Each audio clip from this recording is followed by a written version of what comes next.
In 1865, two new schools started in the United States that helped change science for the better.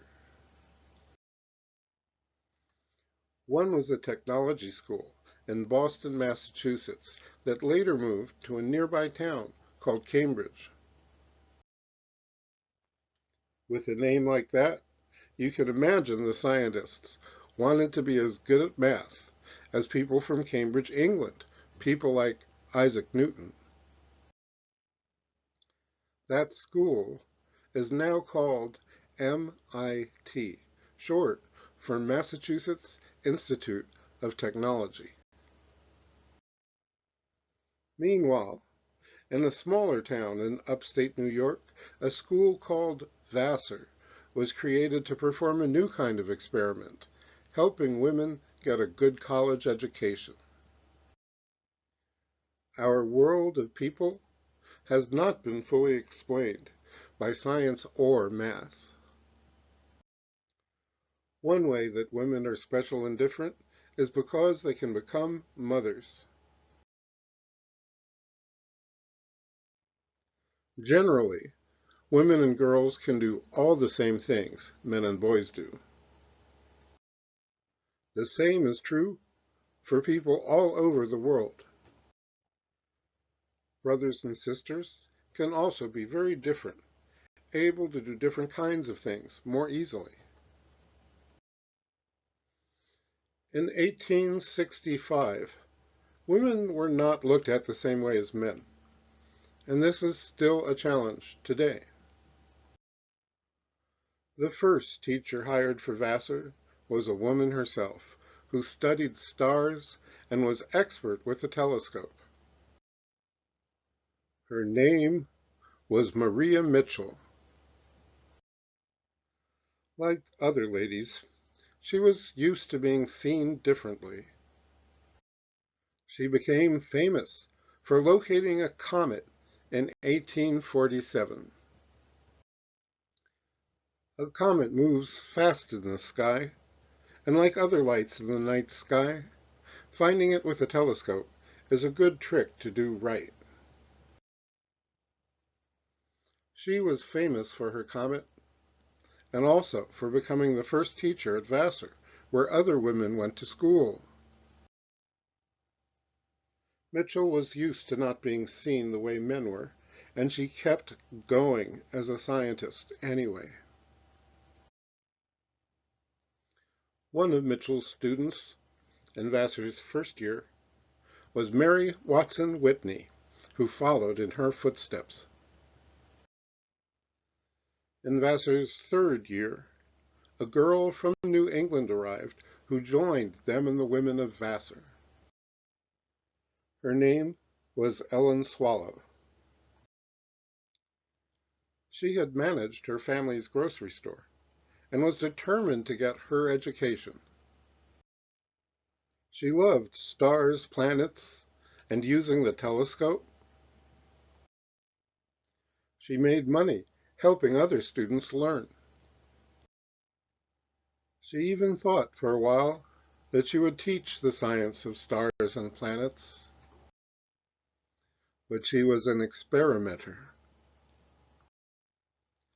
Vassar also taught her about the pure metals and other simple things in rocks that seem like they can combine to form everything. She wanted to help make people's lives better, so the science of what makes rocks and forms our human bodies too became her future. On December 14th, 1870, having already graduated Vassar, she heard from MIT by letter to congratulate her on being allowed to attend MIT without charge of any kind.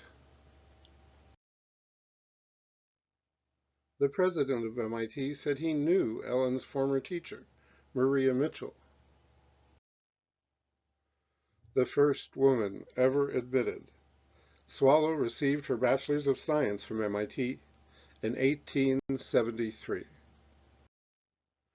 She was welcome to stay on unpaid, and in 1878 was named and assistant instructor. That same year, the American Association for the Advancement of Science named her a Fellow, an outstanding honor. Clearly, her job's title as a teacher was not as important as she was.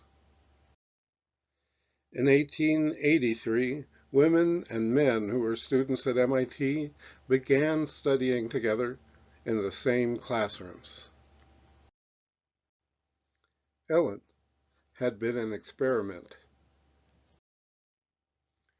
She was a successful one, and was also determined not to take too much credit for it.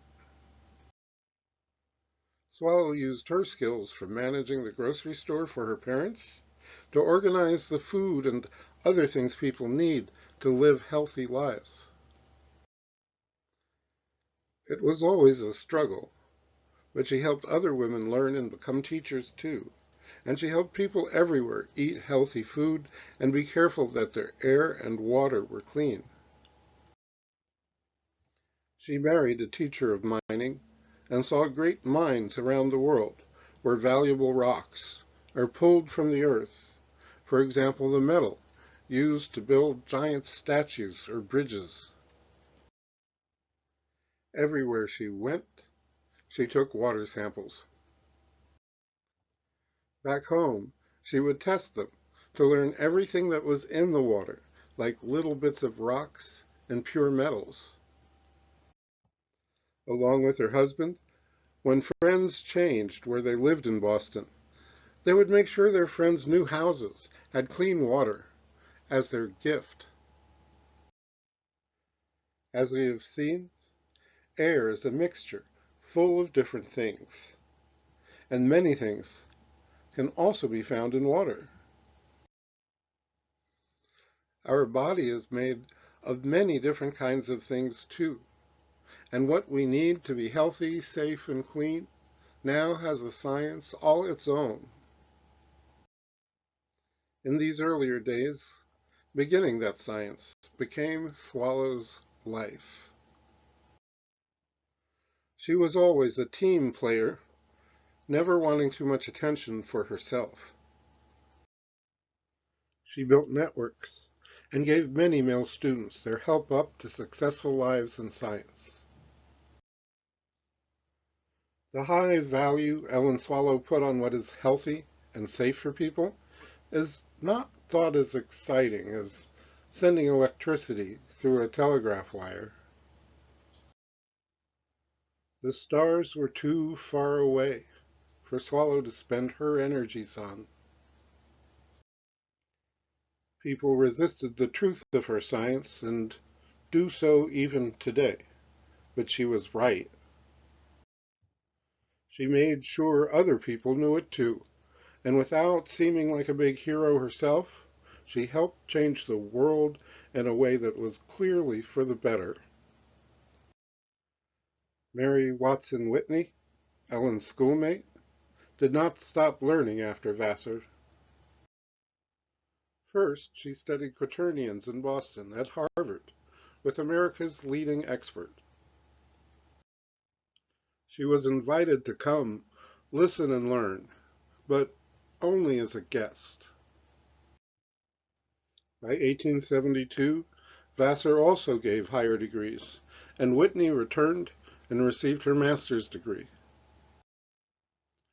One of the many things both Mary and Maria Mitchell were good at was taking photographs. Back then, people would expose a thin film, specially mixed, that would change when light hit it. After that, more needed to be done so the picture would not keep changing. Vassar students and teachers were early leaders at making photographs of the night sky's wonders.